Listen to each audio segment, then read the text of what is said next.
আমাদের স্বাধীনতা প্রকৃতপক্ষে ছিল না। আমরা একটা ম্যাপ পেয়েছি, একটা মানচিত্র পেয়েছি, কেউ কেউ পাসপোর্ট পেয়েছি। সবার তো আর পাসপোর্ট নাই। এর বেশি কিছু আমরা পাইনি, স্বাধীনতা আমরা পাইনি। মানুষের অর্থনৈতিক মুক্তি আসেনি, সামাজিক মুক্তি আসেনি, ন্যায় বিচার মানুষ পায়নি গত 54 বছর ধরে। ওই শহীদ রাষ্ট্রপতি প্রেসিডেন্ট জিয়ার সময়টুকু ছাড়া আর বাকি সময়ে আমরা প্রকৃত অর্থে কিন্তু জনমানুষ স্বাধীনতা পায়নি। ওই হোমরা চোমরা কিছু পলিটিক্যাল হুলিগ্যান্স এরা ক্ষমতা এনজয় করেছে।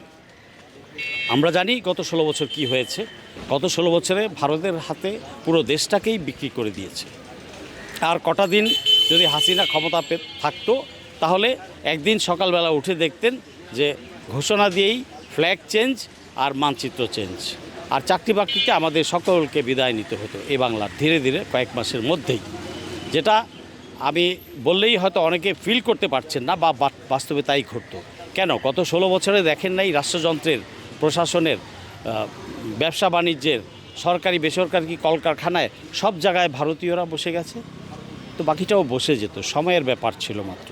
তো আল্লাহর বিশেষ দয়া, সাধারণ দয়া না, বিশেষ দয়া, বিশেষ মেহেরবানি যে আমাদের এই নতুন প্রজন্মের হাত ধরে এই স্বাধীনতা আমরা পেয়েছি তাদের ত্যাগের বিনিময়ে।